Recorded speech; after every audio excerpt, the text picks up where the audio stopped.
Hello, besties. Welcome to Afri Story Hut. If you're new here, please subscribe now so you don't miss the next story. Like this video to support the channel and share it with someone who loves a good story.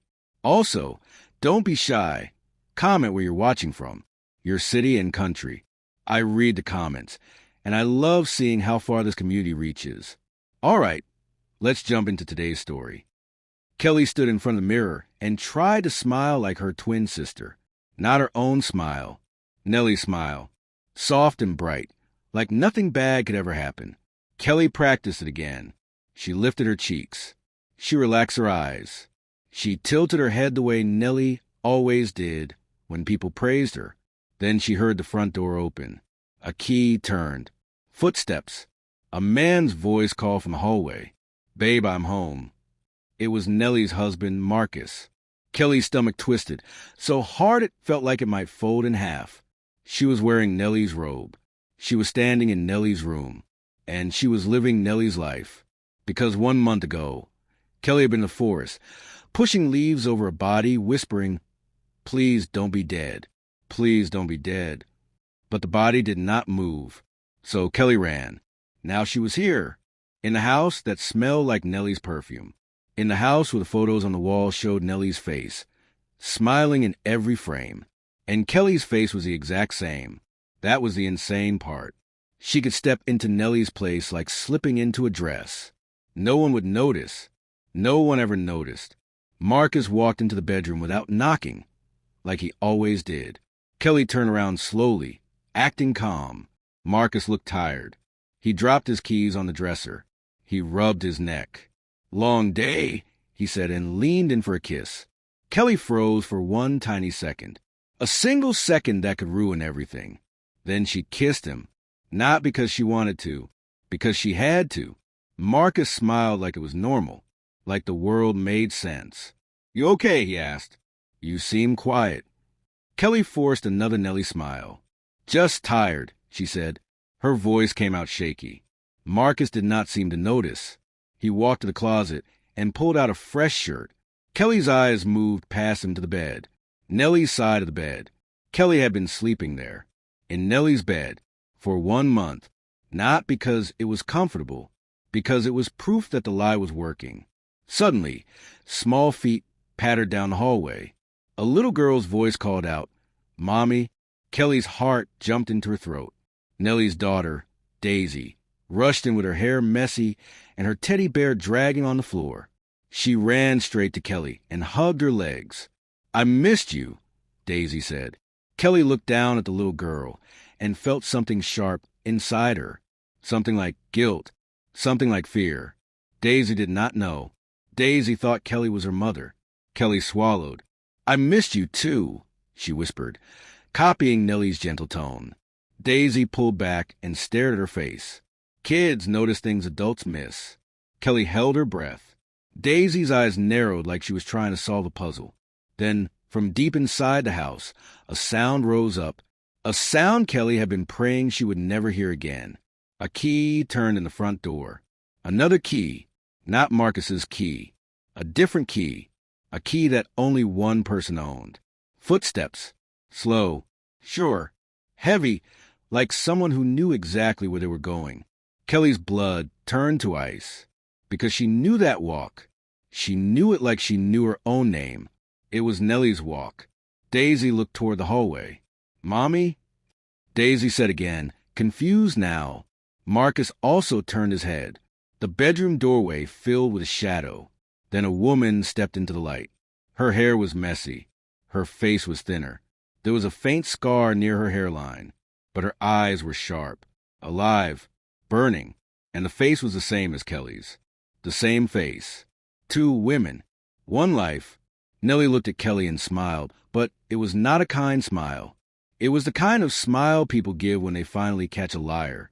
"Hello," Nellie said. Kelly could not breathe.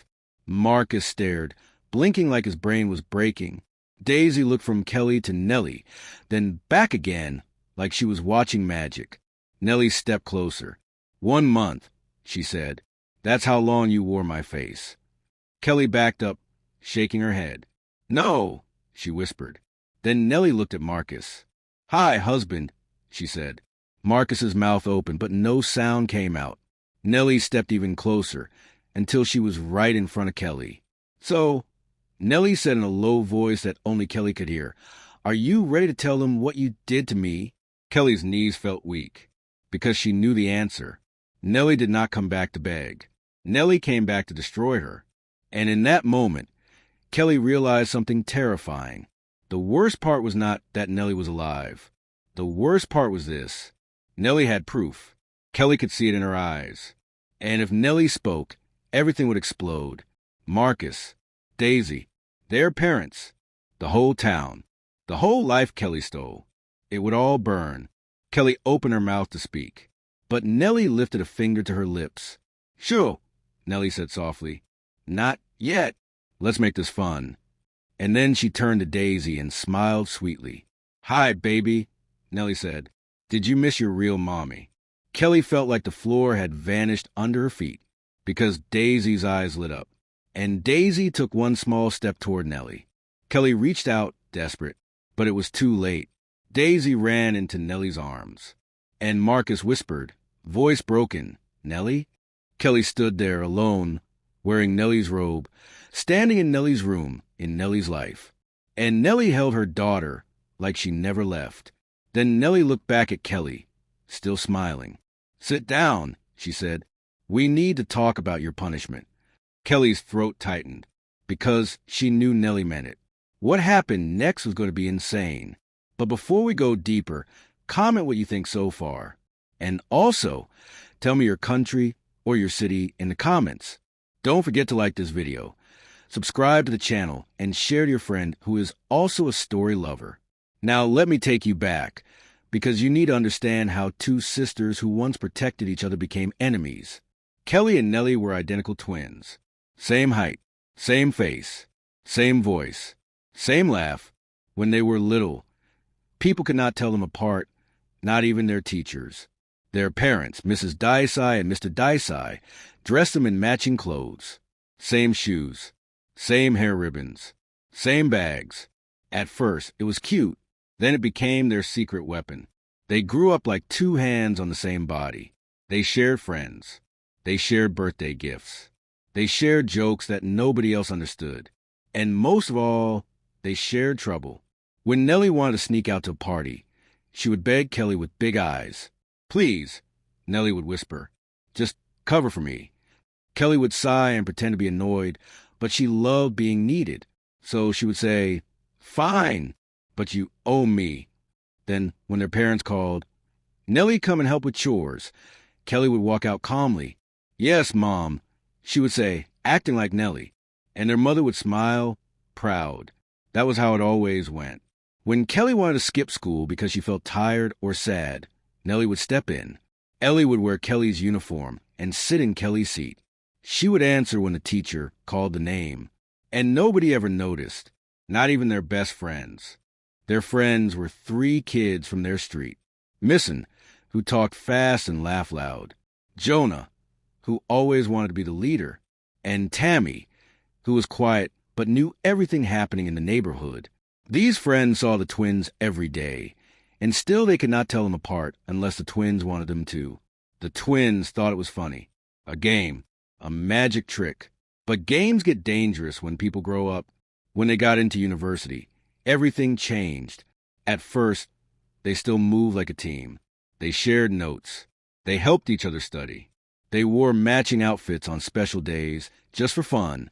But then Nellie started to shine. Nellie was the kind of person who walked into a room and people turned to look, not because she was loud, because she was confident. She smiled easily. She spoke clearly. She answered questions in class like she owned the world. She was not just pretty. She was smart. She was organized. She was kind when she wanted to be. And everyone noticed. Teachers praised her. Students followed her. Even strangers treated her like she was special. Kelly watched it happen, at first with pride. "That's my sister," she would think. "That's my twin." But then the pride started to rot inside her, because people did not see Kelly the same way. They looked at her like she was the extra copy, the leftover, the one who did not matter. Kelly's grades slipped. She started missing classes. She stopped raising her hand. When she tried to talk in a group, someone would talk over her. When she tried to make friends, people would smile politely and drift away. Nellie made friends everywhere. Kelly stood behind her like a shadow. Even their parents changed, slowly. It was not loud at first. It was small things, like their mom saying, "Nellie, come and sit here." Like their dad saying, "Nellie, you will do great things." Like their mom forgetting to ask Kelly how her day was. Kelly noticed everything, and she started to hate herself for noticing. At home, Nellie got what she wanted: a better phone, a new laptop, money for extra courses. When Kelly asked for something, their parents would say, "Maybe later," or "We do not have money right now." Kelly knew it was not true. She saw the receipts. She saw the gifts. She saw the way their parents looked proud when Nellie spoke. And the worst part was that Nellie did not stop it. Sometimes Nellie would even say, "Kelly, you are too sensitive." That sentence hit like a slap, because it made Kelly feel crazy for feeling hurt. Years passed. The twins were no longer girls. They were women. At 32, Nellie had a life that looked perfect from the outside. She was married to Marcus, a calm man who worked hard and liked peace. They had a daughter, Daisy, who was 3 years old and full of questions. Their house was warm and neat. It smelled like baby lotion and clean laundry. Kelly's life was the opposite. She was still single. She jumped from job to job. She told herself she was finding her path, but deep down she felt lost. She started drinking more than she should. At first it was just one bottle after a bad day. Then it became a bottle to start the day. Kelly told herself it helped her relax. But really it helped her forget. Forget the comparisons. Forget the looks. Forget the way her own mother's eyes softened more for Nellie than for her. One day, Kelly went to Nellie's house when Marcus and Daisy were away. Nellie had invited her. Nellie said, "Come over. Let's talk." Kelly almost believed it would be kind. She even dressed nicely, hoping it would feel like old times. But old times were gone. The moment Kelly stepped inside, she felt small. Nellie's house was too clean, too bright, too perfect. Nellie offered her water. Kelly asked for something stronger. Nellie frowned. "Kelly," Nellie said, "you need to slow down." Kelly laughed. "Don't start," she said. Nellie folded her arms. "I'm not trying to fight," Nellie said. "I'm trying to help you." Kelly hated the word help, because it never felt like help. It felt like Nellie standing above her, pointing down. Kelly's voice got sharp. "You think you're better than me," Kelly said. Nellie shook her head like she was tired. "I think you're wasting your life," Nellie answered. That was a spark. Kelly's face went hot. Nellie kept talking. She said Kelly needed rehab. She said Kelly needed a real job. She said if Kelly did not change, she would never have real friends. She said Kelly would die alone. Those words were cruel, even if they were meant to be true, even if they were meant to save her. Kelly's hands started shaking. She had been drinking before she came. She was not thinking straight. She was feeling everything at once. Jealousy, shame, anger, pain. All the years of being second place. All the years of hearing Nellie's name said with pride, while hers was said like a problem. And then Kelly saw a bottle on the table. Her fingers closed around it. Nellie's eyes widened. "Kelly," Nellie warned, stepping back. "Put that down." Kelly did not. Kelly heard herself say, "You always talk like you're my mother." Nellie snapped. "Because you act like a child." Then Kelly swung. The bottle hit Nellie's head. There was blood. Kelly's breath stopped. Time slowed. Nellie fell. Kelly stood there, frozen, staring at what she had done. Nellie did not move. Kelly dropped the bottle. Her hands trembled so hard she could barely stand. She whispered Nellie's name. No answer. She checked for breathing with shaking fingers. She thought she felt nothing. She panicked. The fear did not make her kinder. It made her desperate. Kelly did something selfish, something evil, something that would haunt her forever. She dragged Nellie out. She carried her to the forest, deep where nobody walked. Kelly told herself she had no choice. She told herself she was saving herself. But the truth was simple. Kelly was trying to hide the worst thing she had ever done. When she left Nellie in the forest, Kelly's mind snapped into a new plan. A plan built from their childhood trick. Switching. Only this time, it was not for chores. It was not for school. It was for a whole life. Kelly went back to Nellie's house. She washed her hands. She cleaned what she could without thinking too hard. She put on Nellie's robe. She put on Nellie's ring. She practiced Nellie's smile in the mirror. Then she waited for Marcus and Daisy to come home. And when they did, she became Nellie. Day after day, Kelly cooked for Daisy. She read bedtime stories. She answered Marcus's questions. She hugged her parents when they visited. She told them Kelly had traveled out of the country and wanted to be alone. Her parents believed it because they wanted to believe it, and because deep down they were used to Kelly being the problem and Nellie being the solution. Kelly even called Missin, Jonah, and Tammy their old friends. She spoke like Nellie. She laughed like Nellie. They did not notice. Not once. Kelly realized something that made her feel powerful and sick at the same time. If nobody could tell them apart, then maybe Kelly could erase herself completely. Maybe she could stop being the twin people pitied. Maybe she could finally be the twin people loved. But here's the truth about lies.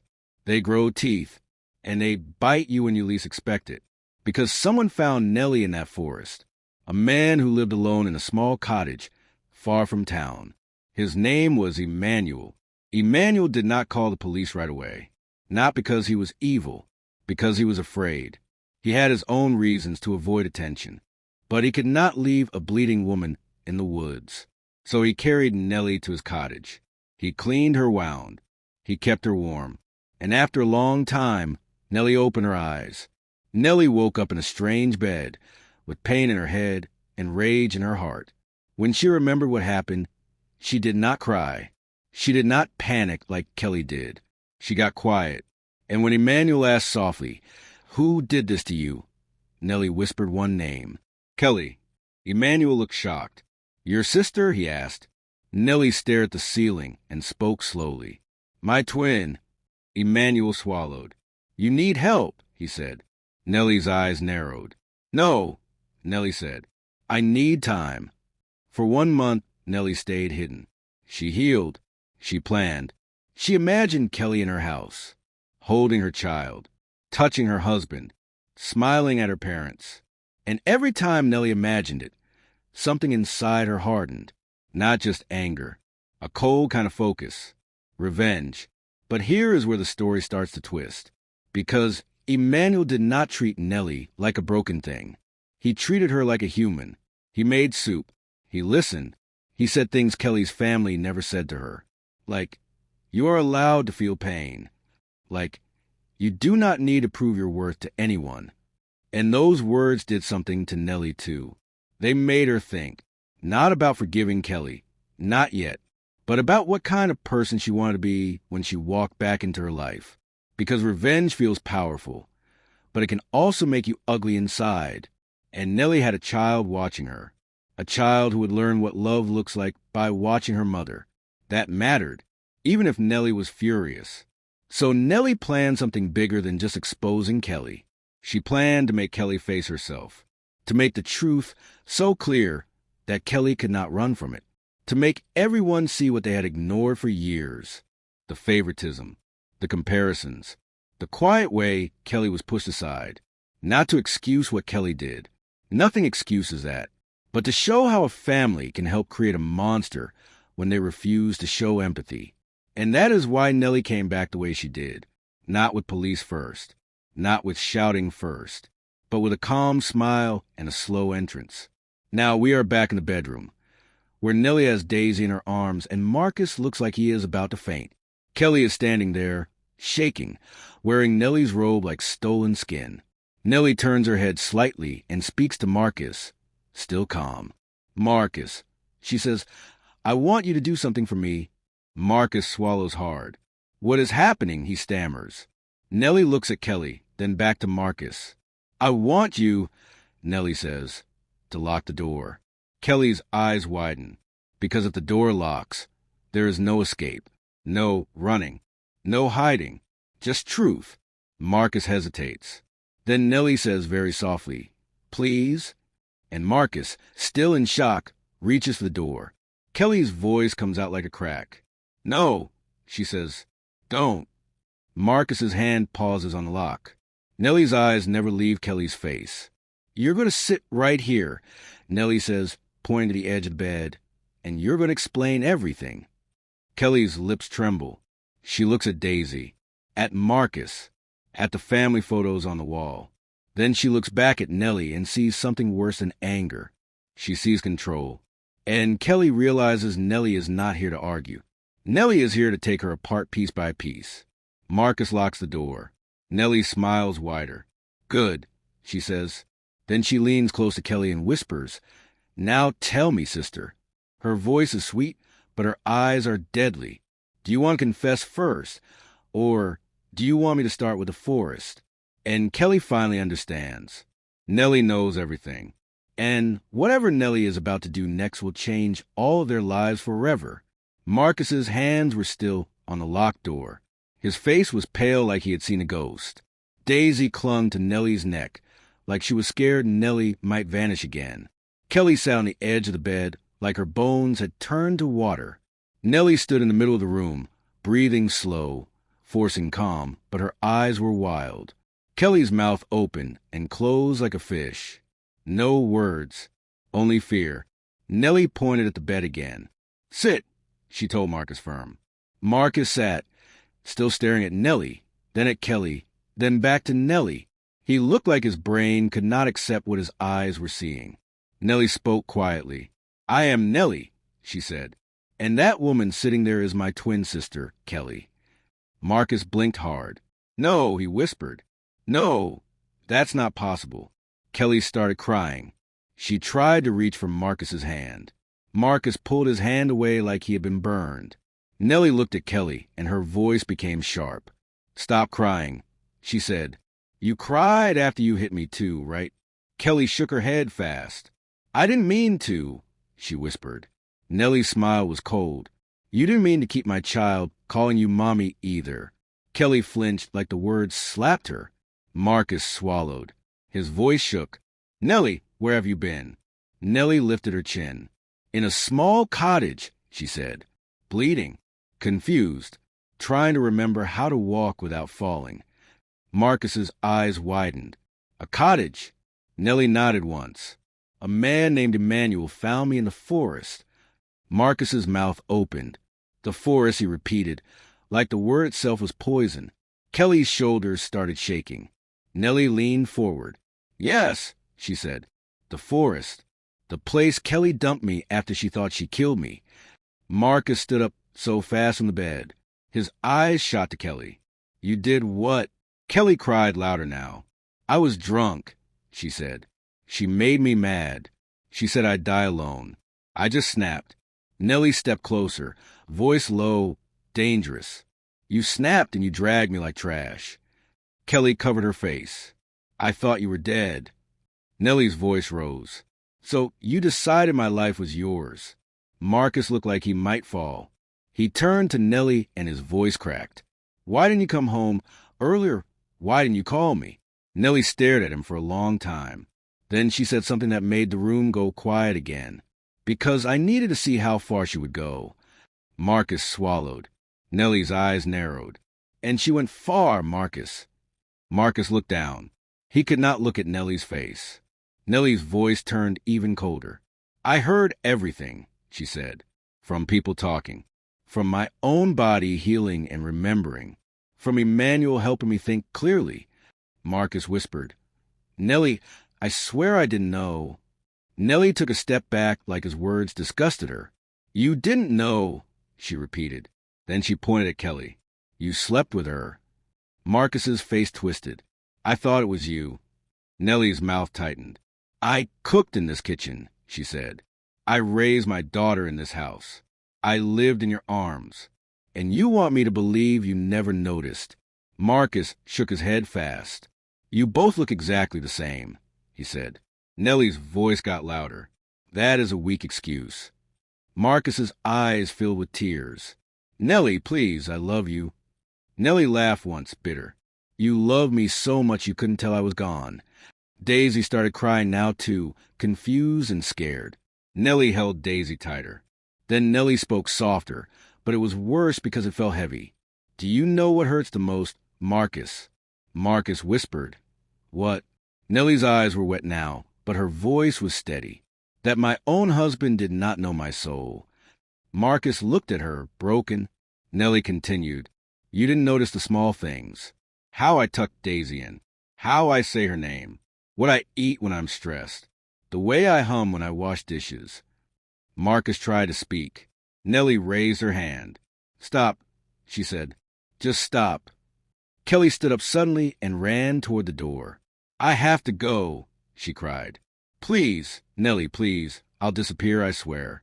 Marcus moved, but Nellie was faster. Sit down, Nellie snapped. Kelly froze. Nellie pointed at the dresser. Marcus, take your phone. Marcus's hand shook as he picked it up. Nellie nodded toward Kelly. Call the police, Nellie said. Kelly's eyes went wide.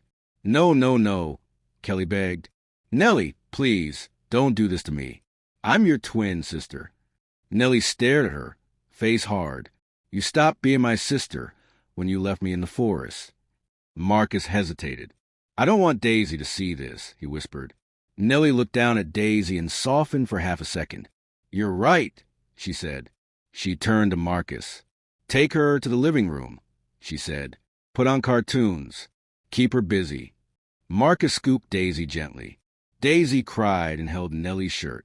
I want Mommy, Daisy sobbed. Nellie kissed Daisy's forehead. I'm here, she whispered. I'm not leaving again. Daisy looked at Kelly for a second, and her little face showed fear. Then Daisy buried her face in Marcus's shoulder. Marcus carried Daisy out. The door clicked again, but this time it was unlocked. Nellie stayed inside with Kelly. Kelly's knees hit the carpet. She grabbed the edge of Nellie's clothes. I'm sorry, she begged. I was jealous. You were everything. I was nothing. Nellie yanked her clothes away. Do not touch me, Nellie said. Kelly sobbed. Mom and Dad love you more, she cried. Everyone loved you more. I was invisible. Nellie's chest rose and fell fast. For a moment, she looked like she might scream. Then she closed her eyes. When she opened them again, her voice was quieter. I know, she said. Kelly looked up, surprised. Nellie's eyes held pain. I know they treated you wrong, Nellie said. I know they compared you. I know it hurt. Kelly's crying slowed. Nellie continued, firm. But listen to me. That pain does not give you permission to destroy my life. Kelly whispered, I didn't think. Nellie nodded once. That's the problem, she said. You stopped thinking. You started drinking. You started choosing the easy way. Kelly wiped her face. I needed help, she whispered. Nellie's eyes stayed sharp. Yes, she said. You did. And you still do. Kelly's face twisted. So you're still sending me to jail. Nellie did not flinch. Yes, she said. Because kindness does not mean I protect you from consequences. Kelly's body shook again. I'll die in jail, she whispered. Nellie stared down at her. No, she said. You'll sit in a cell and finally face yourself. That might be what saves you. Kelly's mouth trembled. You hate me, she said. Nellie's voice cracked for the first time. I don't know what I feel, she admitted. Then her voice hardened again. But I know what I have to do. A knock came at the front door. Marcus's voice called from the hallway. Nellie, police are here. Kelly's eyes went huge. She grabbed the bed like it was a life raft. No, she whispered again. Nellie walked to the door and opened it. 2 officers stood outside, serious. Nellie spoke clearly. My name is Nellie Daisai, she said. My twin sister attacked me and abandoned me in the forest. She has been pretending to be me for a month. The officers looked past Nellie and saw Kelly inside. Kelly tried to smile like Nellie again, like a habit, but her face could not hold it. She looked scared and guilty. The taller officer spoke. Ma'am, he said to Kelly, Please stand and come with us. Kelly backed away. I didn't kill her, she blurted. Nellie's jaw tightened. But you tried, she said. Kelly's voice broke. I was drunk, she cried. The officer's voice stayed calm. Ma'am, we can talk at the station. Please come peacefully. Kelly looked at Nellie with wet eyes. Nellie, she whispered, please. Nellie stared at her. Then Nellie did something Kelly did not expect. She crouched down to Kelly's level. She spoke softly. This is the last kindness I'm giving you today, Nellie said. Walk out with your head up. Do not make Daisy hear screaming. Kelly's lips trembled. She nodded slowly. Kelly stood. Her legs shook. The officers guided her toward the hallway. Marcus stood there, holding Daisy's door half closed, blocking the living room so Daisy could not see. Marcus's face was full of shame. Kelly passed him and whispered, I'm sorry. Marcus did not answer. Kelly walked out the front door. The cold air hit her like a slap. Neighbors were already looking through windows. Phones were already out. Kelly's worst fear was happening. People were watching. People were talking. Kelly was placed in the back of the police car. The door shut. And just like that, the stolen life ended. Nellie stood on the porch, breathing hard, watching the car pull away. But instead of feeling victory, she felt something else, a heavy sadness, because the person in that car was still her twin, still the girl she once shared secrets with, still the girl who used to cover for her during chores. Now she was being taken away like a stranger. Marcus stepped onto the porch slowly. He did not speak at first. Nellie did not look at him. Marcus's voice was small. Nellie, he said, I swear I didn't know. Nellie turned to him, and the anger that had been held back finally rose like fire. You didn't know, she said again. Marcus nodded, tears spilling. I thought it was you every day, he said. I believed it. Nellie's voice got louder. That is what makes me sick, she snapped. How could you believe it? Marcus flinched. They are identical, he said again, desperate. Nellie stepped closer. No, she said. Do not hide behind that. Identical faces do not mean identical hearts. Marcus wiped his face. Nellie, I was busy, he said. Work, Daisy life. I didn't think something like this could happen. Nellie stared at him like he was disappointing her in a way that could not be fixed. That is the problem, she said. You didn't think. Marcus looked down. Nellie continued, voice shaking. My own husband did not notice that I was missing for a whole month. Marcus whispered, I noticed she was off. Nellie snapped. And what did you do? Marcus hesitated. I thought you were stressed, he said. I thought you needed space. Nellie's laugh was sharp, bitter. So, instead of asking deeper questions, you just slept next to a stranger. Marcus's face twisted. I thought it was you. Nellie's eyes filled with tears. I keep hearing that sentence, she said. And every time you say it, it feels like you are telling me I am just a face to you. Marcus stepped forward. That's not true. Nellie stepped back. Then prove it, she said. Marcus froze. Nellie pointed at the house. Tell me my favorite meal when I'm sad, she demanded. Marcus blinked. I don't know. Nellie's jaw tightened. What do I do with Daisy's hair before bed? She asked. Marcus swallowed. You braid it. Nellie shook her head. Wrong, she said. Marcus looked panicked. Nellie pressed harder. What did I whisper to you on our wedding night? When everyone left, Marcus stared, speechless. Nellie's voice cracked. Nothing, she said. You know nothing. Marcus's shoulders dropped. Nellie wiped a tear, and her face became firm again. I am not saying you're a bad person, she said, but you've been lazy with love. Marcus looked up. Hurt. Lazy. Nellie nodded. Yes, she said. Love is not just saying I love you.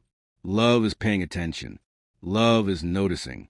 Love is caring enough to see the truth, even when the truth is uncomfortable. Marcus's eyes fell again. Nellie took a deep breath. Go inside, she said. Stay with Daisy. She needs calm. Marcus whispered. And you? Nellie's voice softened slightly. I need air, she said. Marcus hesitated, then went inside. Nellie stayed on the porch alone. She stared at the street like she was looking at a different world. A month ago, she had been in the forest, half awake, hearing leaves move, thinking she was about to die. Now she was here, alive, and the people who were supposed to protect her had failed in different ways. Kelly failed her. Marcus failed her. Even her parents failed her because their favoritism helped poison the twins long before the bottle ever hit Nellie's head. Nellie felt rage. Then she felt something else. Pity, not for Kelly's actions, but for the broken person Kelly had become. Still, Nellie did not run from the truth. Kelly did this, and Kelly would pay. Later that night, the house was quiet. Daisy finally fell asleep. Marcus sat on the edge of the couch like a man carrying a heavy stone inside his chest. Nellie sat across from him. The living room light was dim. Marcus spoke first. "What happens now?" Nellie looked at him. "Now we rebuild," she said. Marcus nodded. Hopeful. Nellie's eyes stayed serious.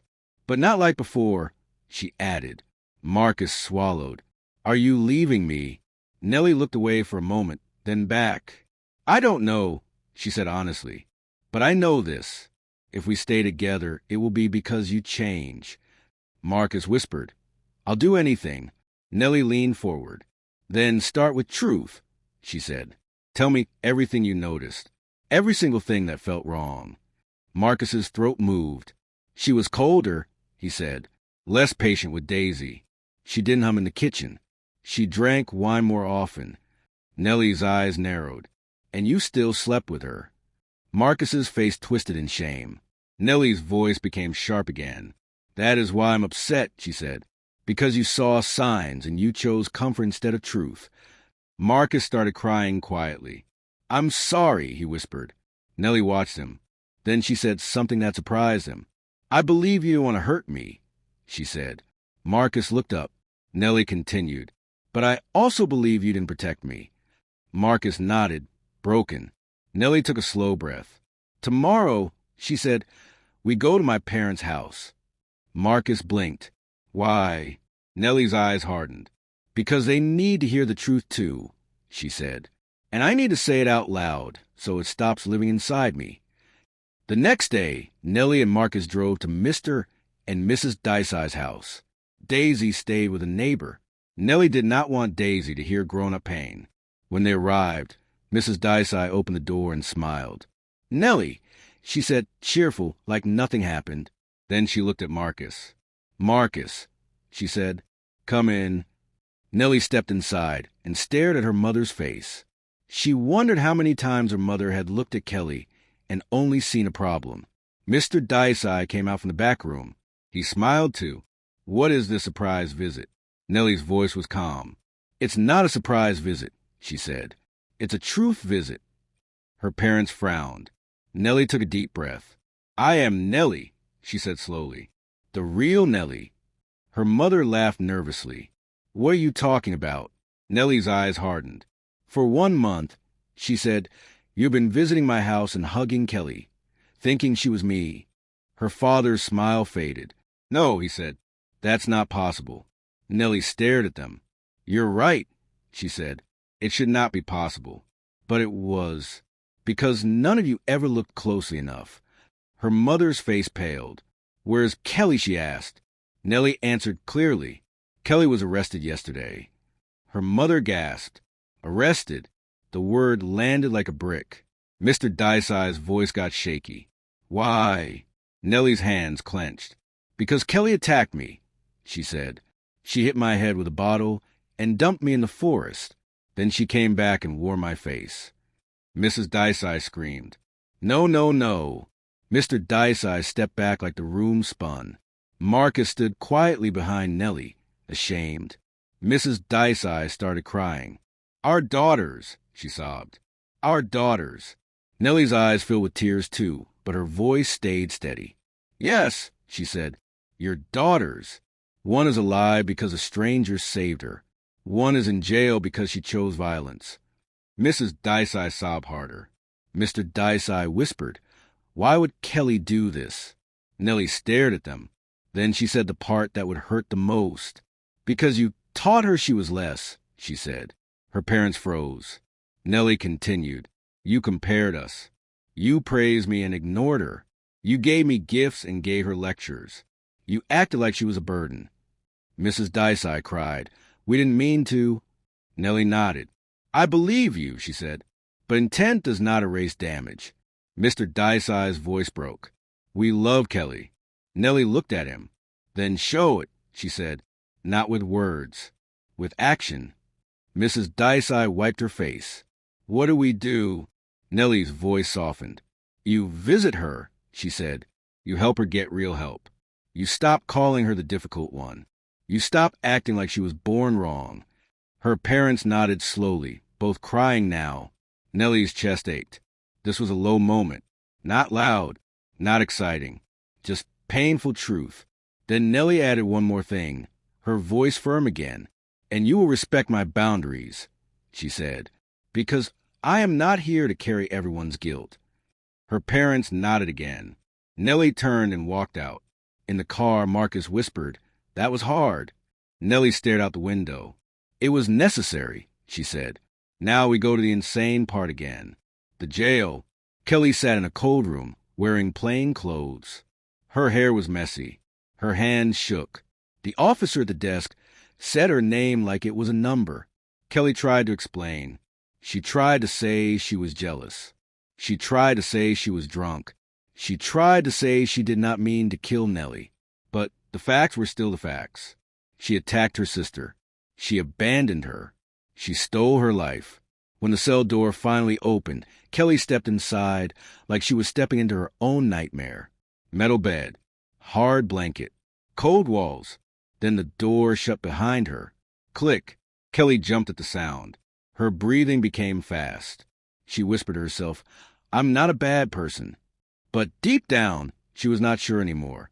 Later, Nellie visited. Not the first day, not the second, but she came. Because Nellie was angry, but Nellie was also human. And kindness does not mean pretending something is okay. Kindness means telling the truth and still seeing the person as a person. Nellie sat across from Kelly, separated by a clear divider. Kelly's eyes filled with tears the moment she saw her. Nellie's face was calm.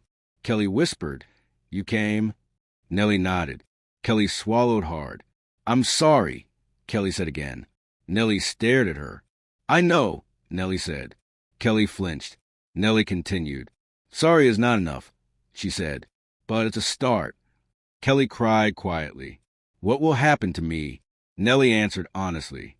You will face the law, she said, and you will face yourself. Kelly whispered, Do you hate me? Nellie's eyes softened just a little. I hate what you did, she said. I hate that you hurt me. I hate that you touched my life like it was yours. Kelly lowered her head. Nellie added, steady. But I don't want you to die inside, she said. I want you to finally get help. Real help. Kelly looked up, shocked. Why would you want that? Nellie's voice was simple. Because if you stay broken, this story ends with 2 ruined lives, she said. And I refuse to let you ruin mine twice. Kelly's lips trembled. Nellie leaned closer to the divider. And listen carefully, Nellie said. When you get out one day, if you choose to change, I will not block you from becoming better. Kelly sobbed. Nellie's eyes stayed firm. But you do not get to be close to my daughter until I trust you, she said. And trust is earned slowly. Kelly nodded, crying hard now. Nellie stood up. Kelly whispered, Nellie? Nellie paused. Kelly said, Tell Daisy I'm sorry. Nellie's throat tightened, but she kept her voice calm. I will tell her, she said, but I will also tell her the truth when she is older. Kelly trembled. Nellie said one last thing. This is where your pretending ends, she said. Now your healing begins if you let it. And Nellie walked away. Back at home, Marcus tried to act normal. He made dinner. He washed dishes. He cleaned Daisy's toys. But the house felt different, like the walls were watching him. Nellie put Daisy to bed, slowly and gently. Then she went to the kitchen. Marcus stood there, waiting. He looked scared, like a kid about to be punished. Nellie looked at him. Marcus, she said. Yes, he whispered. Nellie's voice was quiet, but sharp. I am still upset with you. Marcus nodded. I know. Nellie stepped closer. I keep replaying it, she said. You looking at her and calling her my name. You touching her. You trusting her. Marcus cried again. Nellie, please. Nellie raised her hand. Listen, she said. I'm not saying you planned it, but you fail me. Marcus whispered. I'll change. Nellie stared at him. Then prove it, she said again. Go to counseling. Learn to pay attention. Learn to be present. Learn what love requires. Marcus nodded fast. I will. Nellie's eyes stayed serious. And if you ever choose comfort over truth again, she said, I will leave. Marcus froze. Then he nodded slowly. I understand. Nellie looked away for a moment, then back. And one more thing, she said. Marcus swallowed. Nellie's voice cracked with real pain. How could you not know it wasn't me? Marcus had no answer, because there was no good answer. That was a lesson. Love without attention is just habit. Habit breaks fast. Nellie turned away, breathing hard. Then she said something softer, something that carried the inspiring part of the story. This made me realize something, Nellie said. People are often fighting battles they don't talk about. Marcus sniffed. Nellie continued. Kelly didn't become evil in one day, she said. She became lonely. She became bitter. She became sick inside. And nobody noticed until she exploded. Marcus whispered, I should have noticed. Nellie nodded. Yes, she said. All of us should have. She looked toward Daisy's room. So now, Nellie said, we choose a different kind of life. Marcus asked, what kind? Nellie answered, a life where we pay attention, she said. A life where we listen. A life where we don't compare people until they break. Marcus nodded slowly. Nellie looked at him one last time that night. I'm not healed yet, she said. Marcus whispered, I'll wait. Nellie answered, don't just wait, she said. Work. Marcus nodded. I will. And that is how it ended. Kelly was arrested and thrown in jail. Nellie got her life back, but it came with scars inside and out. And Marcus learned the hard way that love is not just a ring and a routine. Love is knowing. Love is noticing. Love is staying awake. Now tell me, where are you watching from right now? Your city or country?